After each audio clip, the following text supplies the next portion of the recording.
শুভ সকাল প্রিয় শিক্ষার্থীবৃন্দ। মার্টিন লুথার কলেজের একাদশ শ্রেণীর বাংলা প্রথম পত্রের অনলাইন ক্লাসে তোমাদেরকে স্বাগত জানাই। আমরা বাংলা প্রথম পত্রের সহপাঠ অংশ নিয়ে আলোচনা করছিলাম। সহপাঠ অংশের সিরাজউদ্দৌলা নাটক নিয়ে বিস্তৃত আলোচনা করেছি। আমরা এর আগে দুটি ক্লাসে নাটকের সংজ্ঞা, বৈশিষ্ট্য এবং প্রকারভেদ, এরপরের ক্লাসে আমরা সিরাজউদ্দৌলা নাটকের ঐতিহাসিক পটভূমি এবং সিরাজউদ্দৌলা নাটকের গঠন বিভিন্ন বিষয়ে আমরা বিস্তৃত আলোচনা করেছি। আমরা মূল নাটক পড়বার আগে আসলে আমাদের সিরাজউদ্দৌলা নাটকের চরিত্রগুলোর সাথে পরিচিত হতে হবে। আজকে আমি সিরাজউদ্দৌলা নাটকের চরিত্র পরিচিতি নিয়ে একটু আলোচনা করব। আশা করছি পরবর্তী ক্লাসে আমরা সিরাজউদ্দৌলা নাটক, যে মূল নাটক, আমরা আলোচনা করতে পারব। তো সিরাজউদ্দৌলা নাটকের যে চরিত্র পরিচিতি, যে চরিত্রগুলো এই নাটকে কাহিনীকে এগিয়ে নিয়ে গিয়েছে এবং এই নাটকটিকে নাটকীয় দ্বন্দ্ব সৃষ্টি করেছে, ক্লাইম্যাক্সে পৌঁছেছে এবং সবশেষে নাটকের গঠনে পরিসমাপ্তিতে ভূমিকা রেখেছে। তো এই নাটকে প্রায় অনেকগুলো চরিত্র রয়েছে, তবুও আমরা নাটকের বিশেষ বিশেষ চরিত্রগুলো নিয়ে একটু আলোচনা করতে চাই। প্রধান চরিত্র, সাধারণত আমরা জানি যে নাটকে দুই ধরনের চরিত্র থাকে। একটা হলো প্রধান চরিত্র বা কেন্দ্রীয় চরিত্র, এবং আরো কিছু চরিত্র থাকে অপ্রধান চরিত্র বা গৌণ চরিত্র যাতে বলা হয়। তো আমরা এই নাটকের চরিত্র পরিচিতির মধ্যে একটু আলোচনা করবো। আগে আমরা চরিত্র পরিচিতির একটা তালিকা লিখে তারপর আমরা একটু আলোচনা করতে চাই।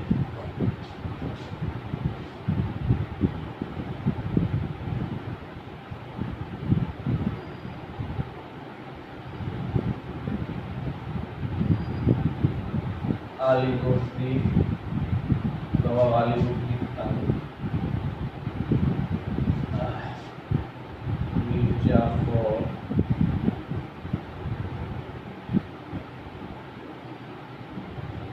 সিরাজউদ্দৌলা,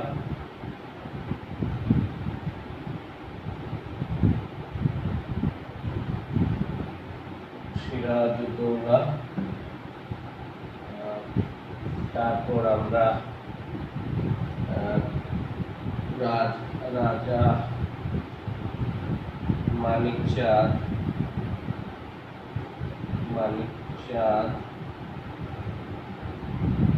উমিচাঁদ,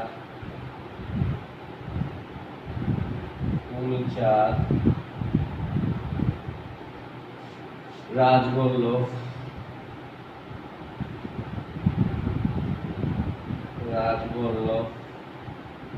রায়দুর্লভ,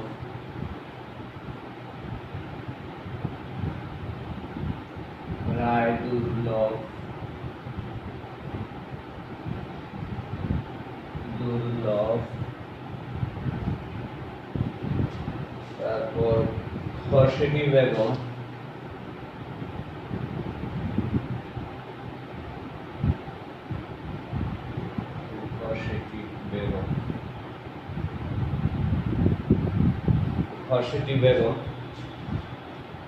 তারপর Amina Begum,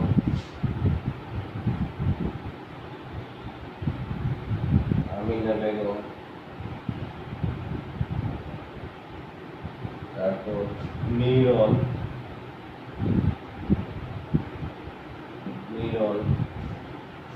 Mohanlal,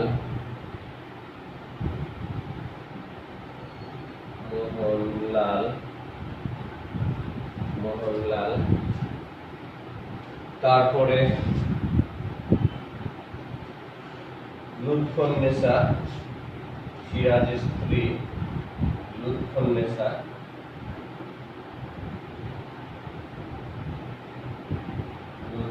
Lutfunnesa, Lutfunnesa, Lutfunnesa, Mir Mardan,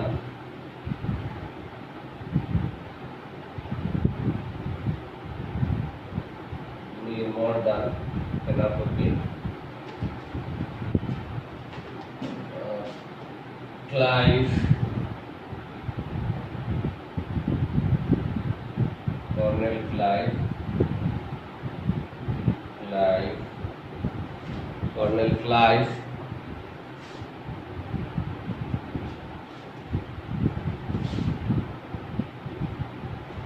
colonel Clive,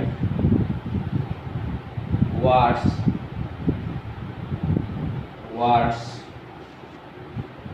colonel Clive, তারপর ওয়াটস,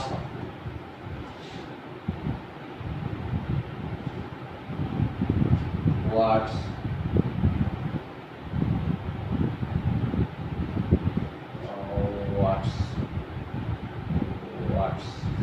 colonel Clive, Watts, Holwell, colonel Clive, Watts, Holwell,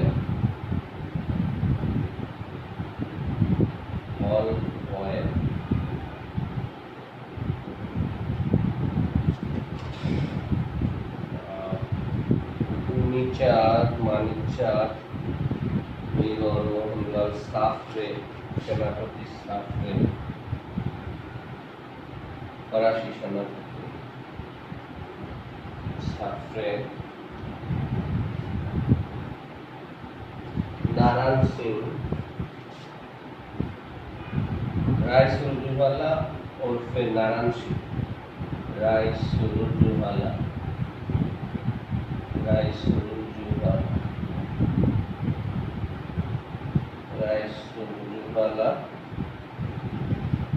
পরে আমরা মোহাম্মদী বেগ,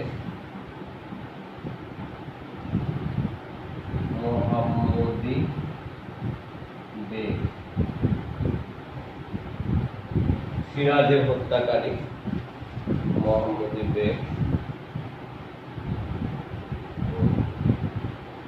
মোটামুটি এগুলো প্রধান চরিত্র, সিরাজউদ্দৌলা নাটকের প্রধান চরিত্র। তো এই চরিত্র সম্পর্কে আমি এখন একটু আলোচনা করব, চরিত্রগুলোর সম্পর্কে, যেন পরবর্তী সময় আমরা যখন নাটক করব তখন যেন আমাদের কোনো রকম সমস্যা না হয়, বুঝতে সমস্যা না হয়। জগৎ শেঠ একটি চরিত্র, জগৎ শেঠ, জগৎ শেঠ, জগৎ শেঠ, জগৎ শেঠ,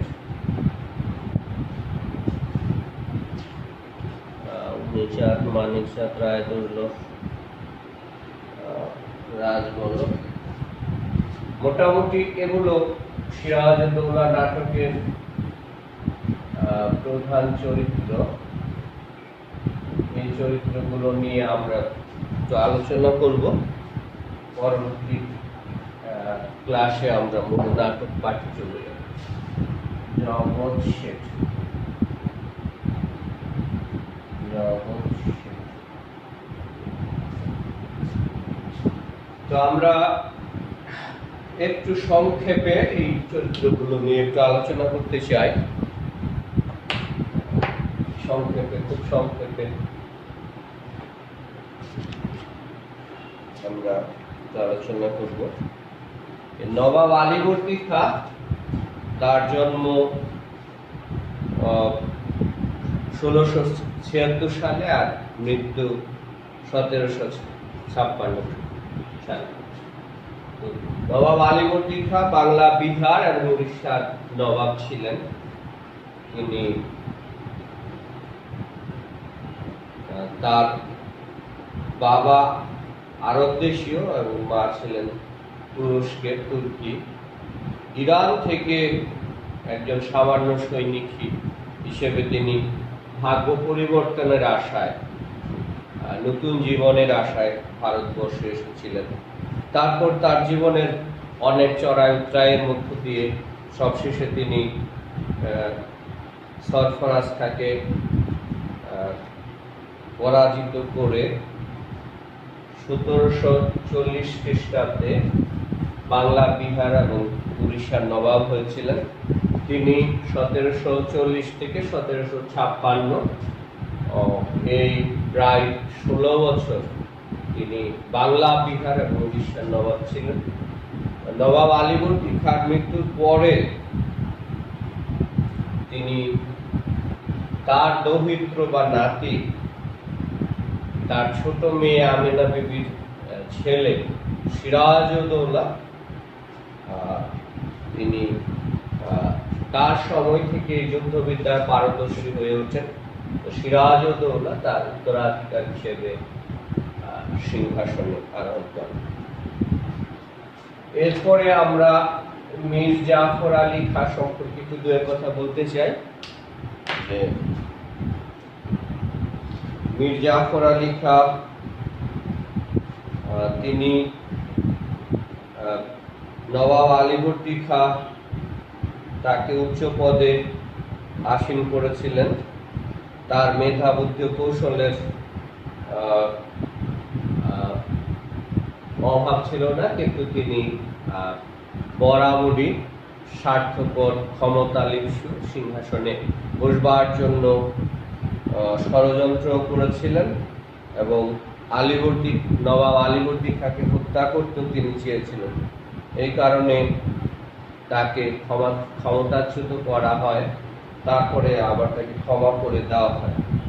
নবাব আলীবর্দী খাঁর মৃত্যুর পরে তরুণ নবাব সিরাজউদ্দৌলা যখন সিংহাসনে আরোহণ করেন, তখন তার প্রধান সেনাপতি সিপাহসালার মীর জাফর তিনি তাকে ক্ষমতাচ্যুত করে মসনদের মোহে, সিংহাসনের মোহে স্বপ্নে বিভোর ছিলেন এবং তিনি এই ষড়যন্ত্রকারী রাজা উমিচাঁদ, মানিকচাঁদ, রাজবল্লভ, জগৎ শেঠ, খসেটি বেগম, এই ষড়যন্ত্রকারীদের সাথে তিনি হাত মিলিয়েছেন এবং ষড়যন্ত্র সফল করেছেন। এবং 1757 সালে পলাশীর প্রান্তরে যখন প্রায় নবাবের 50,000 সৈন্যের সমাবেশ ঘটেছিল, তার বিপরীতে মাত্র 3,000 সৈন্য ছিল ইংরেজদের এবং নবাবের 53টি কামানের বিপরীতে 8টি কামান নিয়েও এই মীর জাফরের বিশ্বাসঘাতকতার দরুণে কিন্তু নবাব সিরাজউদ্দৌলা পরাস্ত হয়েছিলেন। কেননা যুদ্ধের যখন খুব ভালো অবস্থা, তখন নবাব জাফর আলী খাঁর পরামর্শে যুদ্ধ বন্ধ করে দিয়েছিলেন। পরে আবার বৃষ্টি এসে নবাবের গোলাবারুদ বিনষ্ট হয়ে যায় এবং ইংরেজরা, নবাব সৈন্যরা যখন ছাউনিতে ফিরছিল, তাঁবুতে ফিরছিল, সেই ফেরার পথে অতর্কিত আক্রমণে তারা পরাস্ত হয়েছে। তো মীর জাফর বিশ্বাসঘাতক, ইতিহাসে বিশ্বাসঘাতক হয়ে আছে। এরপরে আমরা রবার্ট ক্লাইভ, যিনি কর্নেল ছিলেন। প্রথম জীবনে পিতামাতার উচ্ছৃঙ্খল সন্তান, ছোটখাটো চাকরি নিয়ে ভারতবর্ষে এসেছিলেন। ইস্ট ইন্ডিয়া কোম্পানির ব্যবসার মালামাল ওজন করতেন আর কাপড় বাছাই করতেন। তো এরপরে অবশ্য ভাগ্যচক্রে তিনি তার ভাগ্য পাল্টে ফেলেছিলেন। ফরাসিদের সাথে ইংরেজদের দ্বন্দ্ব চলছিল, সেই দ্বন্দ্বে ক্লাইভ যুদ্ধ করেছিলেন। পরে নবাব সিরাজউদ্দৌলা যখন কলকাতার ফোর্ট উইলিয়াম দুর্গ আক্রমণ করে সেটি দখল করে নেন, সেই সময় ইংরেজ পক্ষের গভর্নর রজার ড্রেক, মিঞ্চিন আরো অনেকে পালিয়ে গিয়েছিলেন। কিন্তু পরবর্তী সময় কর্নেল ক্লাইভ মাদ্রাজ থেকে আরো অনেক বেশি সৈন্য নিয়ে এসে সেই কলকাতা দুর্গ যখন দখল করেন, তারপরে তিনি কিন্তু হিরো বনে যান। তো ক্লাইভ ছিলেন যেমন সাহসী তেমনি ধূর্ত এবং মিথ্যাবাদী এবং কৌশলী। সুতরাং তরুণ নবাবকে চারিদিক থেকে ষড়যন্ত্রের জাল বিস্তারে তার ভূমিকা অসামান্য ভূমিকা ছিল। তিনি সিংহাসনে পুতুল নবাব মির্জাফরকে বসিয়ে তার স্বার্থ হাসিল করেছেন, ইস্ট ইন্ডিয়া কোম্পানির স্বার্থ হাসিল করেছেন। এরপরে আমরা উমিচাঁদ সম্পর্কে একটু আলোচনা করি। লাহোরের অধিবাসী উমিচাঁদ শিখ সম্প্রদায়ের লোক ছিলেন। কলকাতায় এসে তিনি প্রথমে গোমস্তার কাজ করতেন, পরে ইংরেজদের ব্যবসার দালালি করে প্রচুর অর্থ সম্পদের মালিক হচ্ছিলেন এবং প্রয়োজনে তিনি নবাব সিরাজউদ্দৌলাকে সুদে টাকা ধার দিতেন। আর যেহেতু ধুরন্ধর, অনেক বেশি ক্ষমতাবান, অর্থবিত্তশালী ছিলেন, সুতরাং তিনি আস্তে আস্তে রাজনীতিতেও প্রবেশ করেন এবং এই উমিচাঁদ যখন নবাব ফোর্ট উইলিয়াম দুর্গ আক্রমণ করে জয় লাভ করেছিলেন, রজার ড্রেককে বন্দী করেছিলেন ফোর্ট উইলিয়াম দুর্গে, উমিচাঁদ মির্জাফর প্রমুখদের নবাব বিরোধী চক্রান্ত সলা পরামর্শের সহযোগী ছিলেন। উমিচাঁদ ষড়যন্ত্রে মির্জাফর, জগৎ শেঠ রায়দুল্লভদের সাথে একাত্ম হয়েছিলেন এবং ক্লাইভের সাথে একটা যে চুক্তি হয়েছিল যে নবাব সিরাজউদ্দৌলা পরাজিত হলে কে কি পাবে, তো উমিচাঁদ সেই দলিলের মধ্যে লিখে নিয়েছিল যে যুদ্ধে নবাব সিরাজউদ্দৌলা সিংহাসনচ্যুত করলে তাকে 20 লক্ষ টাকা দেওয়া হবে। তো ধুরন্ধর ক্লাইভ দুটা দলিল করেছিলেন। জাল দলিলে উমিচাঁদের টাকা দেওয়ার কথা ছিল, কিন্তু আসল দলিলে সে কোনো লেনদেনের কোনো বিষয় উল্লেখ ছিল না। এই কারণে যুদ্ধ শেষে টাকা না পেয়ে টাকা সুখে উমিচাঁদ পাগল হয়ে গিয়েছিলেন। এরপরে ওয়াটস ইস্ট ইন্ডিয়া কোম্পানির কাশিম বাজার কুঠিরের পরিচালক ছিলেন। ইংরেজদের সঙ্গে চুক্তি অনুসারে নবাবের দরবারে ইংরেজ প্রতিনিধি হিসেবে তার প্রবেশাধিকার ছিল। দাদুস নুদুস, মোটা সোটা এবং দেখতে সহজ সরল এই লোকটি ছিলেন আদর্শ নীতি নৈতিকতা বিবর্জিত মানুষ। সর্বপ্রকার মিথ্যার আশ্রয় গ্রহণে তার জুড়ি ছিল না। মির্জাফর ও অন্যান্য বিশ্বাসঘাতকদের সঙ্গে তিনি সর্বদাই যোগাযোগ রেখেছিলেন এবং সিরাজউদ্দৌলার বিপক্ষে ষড়যন্ত্রের অন্যতম সহায়ক ব্যক্তি তিনি ছিলেন। নারীর ছদ্মবেশে মির্জাফরের পুত্র মিরনের বাড়িতে যে মন্ত্রণা সভা, কুমন্ত্রণা সভা, ষড়যন্ত্র সভা চলছিল, সেখানে তিনি নারীর ছদ্মবেশে এসে সেই সভায় অংশগ্রহণ করেছিলেন।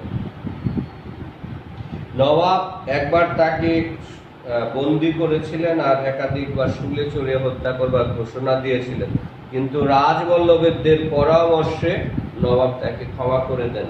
হতোদ্যম ওয়াশ দেশে ফিরে যান এবং অকালে মৃত্যুবরণ করেন, কিন্তু ওয়াশের স্ত্রী দেশের অন্য একজন ইংরেজ যুবককে বিয়ে করে থেকে যান।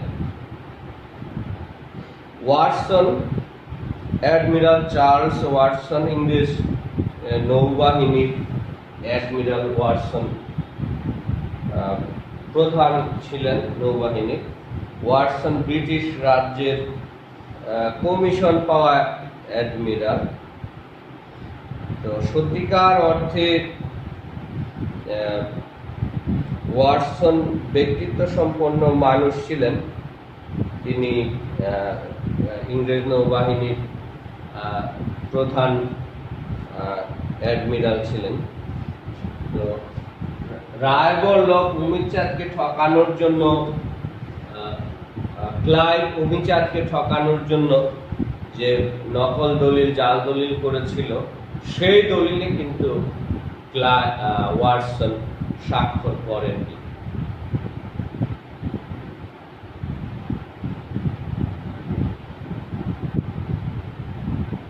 এরপরে হলওয়েল লন্ডনের গাইস হাসপাতালে ডাক্তারি পাশ করে হলওয়েল কোম্পানি চাকরি নিয়ে ভারতে চলে আসেন। পাটনা, ঢাকার অফিসে কিছুকাল চাকরি করেন। 1732 সালে তিনি সার্জন হয়ে কলকাতায় আসেন। তখন তার মাইনে ছিল মাত্র 50 টাকা। সুতরাং অবৈধভাবে বিপুল অর্থ ঐশ্বর্য লাভের আশায় তিনি সিভিল সার্ভিসে চাকরিতে যোগ দেন। 1752 সালে তিনি 24 পরগনার জমিদারের দায়িত্ব পালন করেন। যুদ্ধের সময় তিনি ফোর্ট উইলিয়ামের অস্থায়ী গভর্নর নিযুক্ত হন। সিরাজউদ্দৌলা কলকাতা আক্রমণ করলে কোম্পানির গভর্নর ড্রেক, সৈন্যাধ্যক্ষ মিঞ্চিন সহ সবাই নৌকায় চড়ে পালিয়ে যান। তখন ডাক্তার হলওয়েল কলকাতার সৈন্যাধ্যক্ষ গভর্নর হন, কিন্তু সিরাজের আক্রমণের কাছে টিকতে পারেননি। সিরাজের বাহিনী হলওয়েলকে বন্দী করে মুর্শিদাবাদে নিয়ে আসে। তো এই হলওয়েল একটা অত্যন্ত ইতিহাসের একটা কলঙ্কিত এবং অধ্যায় রচনা করেছেন একটা মিথ্যা কথা বলে। মিথ্যা বলে অতিরঞ্জিত করে অসত্য ও অন্যায়ের আশ্রয় নিয়ে সিরাজউদ্দৌলাকে এবং তার শাসনামলকে কলঙ্কিত করা ছিল হলওয়েলের উদ্দেশ্য। সেই উদ্দেশ্যে তিনি অন্ধকূপ হত্যা কাহিনী বানিয়েছিলেন। তার বানানো গল্পটি হলো, নবাব দুর্গ জয় করে 18 ফুট লম্বা এবং 15 ফুট চওড়া একটি ঘরে 146 জন ইংরেজকে বন্দী করে রাখেন। যে ঘরের চারিদিক ছিল বন্ধ। সকালে দেখা গেল 123 জন ইংরেজ মারা গেছেন, অথচ দুর্গে তখন 146 জন ইংরেজ ছিলেনই না। আর এমন একটি ছোট্ট ঘরে 146 জন মানুষ কিছুতেই সংকুলান হওয়া সম্ভব নয়, অথচ তার হিসাব নিকাশ বোধ সম্পূর্ণ লুপ্ত হয়েছিল। ইতিহাসে এটি একটি কলঙ্কিত অধ্যায় হয়ে আছে, যে অন্ধকূপ হত্যা নামে, যেটি ইতিহাসে আছে। এরপরে আসে আমরা ঘসেটি বেগম। ঘসেটি বেগম সিরাজের আপন খালা। তিনি প্রাসাদ ষড়যন্ত্রে লিপ্ত ছিলেন, নিঃসন্তান ছিলেন। সিরাজউদ্দৌলার ভাই একরামউদ্দৌলাকে তিনি পোষ্যপুত্র হিসেবে গ্রহণ করেছিলেন। তিনি স্বপ্ন দেখতেন একরামউদ্দৌলা এক সময় নবাব হবেন, কিন্তু বসন্ত রোগে তার এই পুত্র যখন মারা যায় তখন তিনি ভীষণ আগ্রাসী হয়ে ওঠেন। এছাড়া সিরাজউদ্দৌলার সাথে তার পারিবারিক কিছু দ্বন্দ্ব ছিল, জেল ছিল, হিসাব নিকাশ ছিল। ঘসেটি বেগম তার শাসন কার্য তার সেনাপতি পরিচালনা করতেন তার সেনাপতি হোসেন কুলি খাঁ, এবং এই হোসেন কুলি খাঁর সাথে ঘসেটি বেগমের অনৈতিক অবৈধ সম্পর্ক ছিল, যেটি জানতে পেরে নবাব আলীবর্দী সিরাজউদ্দৌলাকে পাঠিয়েছিলেন,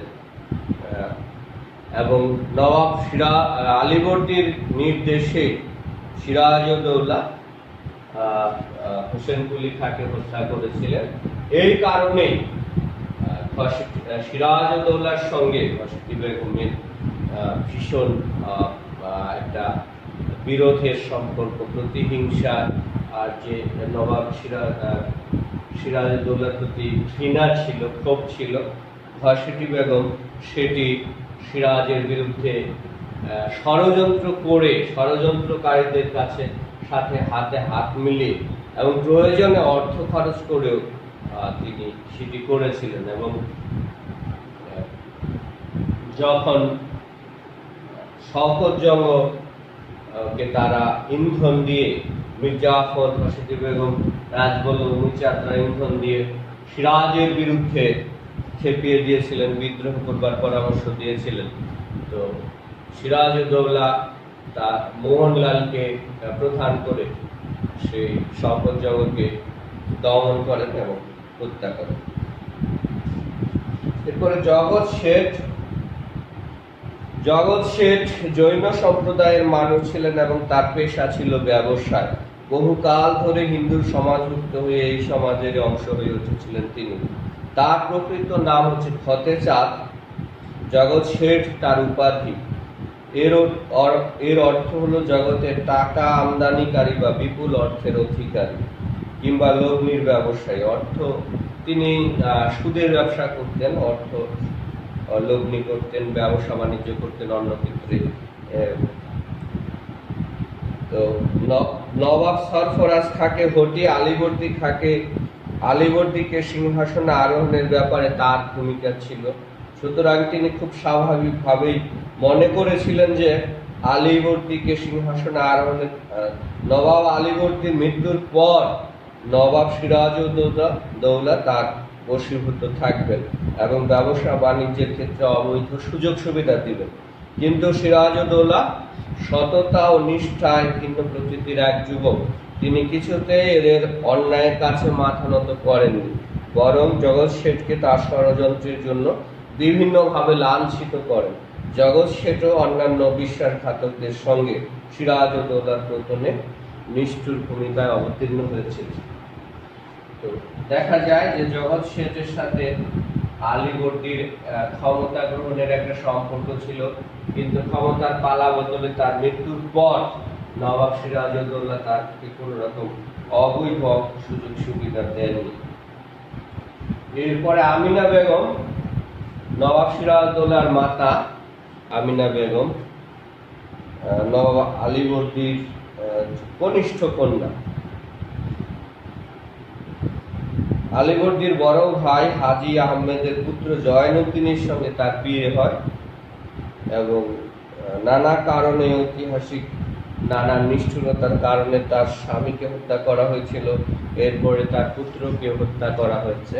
সুতরাং স্ত্রী হিসেবে, মা হিসেবে তিনি বরাবরই অল্প বয়সে বিধবা হয়েছিলেন। পরে আবার তার অল্প অসময়ে তার পুত্রকে হারাতে হয়েছে।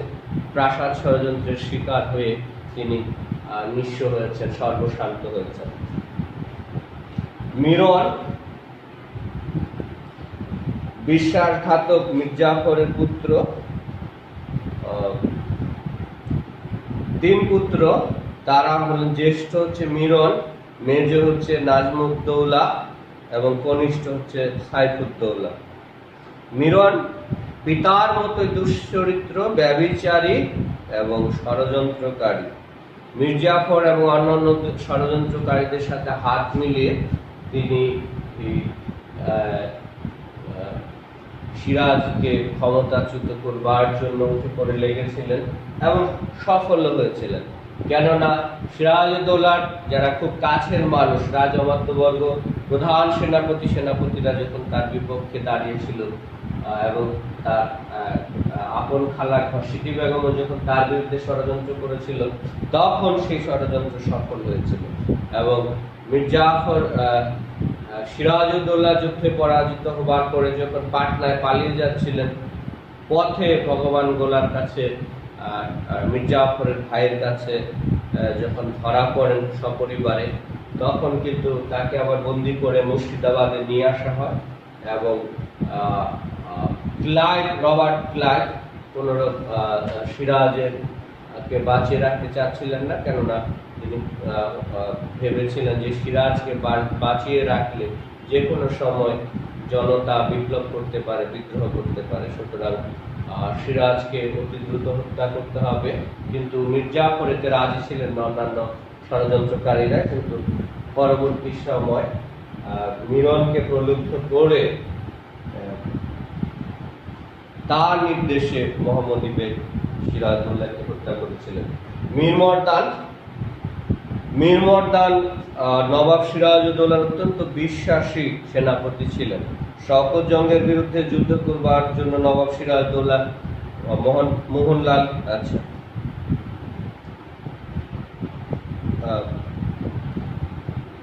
পলাশীর যুদ্ধে তিনি অসাধারণ বীরত্বের পরিচয় দিয়েছিলেন। এই অকুতোভয় বীর যোদ্ধা যুদ্ধ করতে করতে ইংরেজ শিবিরের দিকে এগিয়ে যাওয়ার সময় তার উরুতে গোলার আঘাত এসে লাগে। মৃত্যুর কোলে ঢলে পড়ার পূর্ব মুহূর্ত পর্যন্ত তিনি যুদ্ধ করেছেন, অথচ অধিকাংশ সেনাপতি বিশ্বাসঘাতকতার পরিচয় দিয়েছিলেন পলাশীর যুদ্ধে। এরপরে মোহনলাল সিরাজের অত্যন্ত অনুগত এবং এই মীর মর্দান এবং মোহনলাল মৃত্যুর আগ পর্যন্ত রক্তের শেষ বিন্দু ঢেলে দিয়েও যুদ্ধ করেছিলেন। মোহনলাল কাশ্মীরি সিরাজউদ্দৌলার অত্যন্ত বিশ্বস্ত সেনাপতি ছিলেন। শওকত জঙ্গের বিরুদ্ধে যুদ্ধ করবার জন্য নবাব সিরাজউদ্দৌলা মোহনলালকে দায়িত্ব দিয়ে প্রেরণ করেছিলেন। সেই যুদ্ধে তিনি জয়ী হয়েছিলেন। এক সময় তিনি নবাবের প্রধানমন্ত্রী পদে অধিষ্ঠিত হন। পলাশীর যুদ্ধে মীর মর্দান গোলার আঘাতে মৃত্যুবরণ করলে মোহনলাল ফরাসির যোদ্ধা সাফরেকে নিয়ে বীর দর্পে ইংরেজদের বিরুদ্ধে যুদ্ধ চালিয়ে যান। কিন্তু মির্জাফর ও রায়দুল্লভের পরামর্শে সিরাজ মোহনলালকে যুদ্ধ করবার পরামর্শ দেন, বন্ধ করবার পরামর্শ দেন। মোহনলাল পুত্র সহ ইংরেজদের হাতে বন্দী হন এবং ক্লাইভের নির্দেশে তাকে গুলি করে হত্যা করা হয়। অথচ ক্লাইভকে এক চিঠিতে ওয়ার্ড জানিয়েছেন যে নবাবের শত্রুরা মোহনলালকে বিষ খাইয়ে হত্যা করতে চেয়েছিল, যাতে নবাবকে বস্তুনিষ্ঠ পরামর্শ দেওয়ার জন্য আর কেউ না থাকে। সুতরাং মোহনলাল, মীর মর্দান এবং সাফরে এরা অনুগত সেনাপতি পলাশীর যুদ্ধে প্রাণপণ দিয়ে চেষ্টা করেছিলেন যুদ্ধ করবার জন্য এবং সিরাজকে বাংলা, বিহার এবং উড়িষ্যার স্বাধীনতা অক্ষুণ্ণ রাখবার জন্য। এরপর নবাবের স্ত্রী লুৎফুন্নেসা, সিরাজউদ্দৌলার প্রাণপ্রিয় স্ত্রী, এই নারী প্রাসাদ ষড়যন্ত্র বা রাজনীতির সাথে কোনো কিছুর সাথেই তার খুব একটা যোগাযোগ ছিল না, কিন্তু তাকে তার স্বামীর হত্যা, অকালে বৈধব্য বরণ করতে হয়েছে।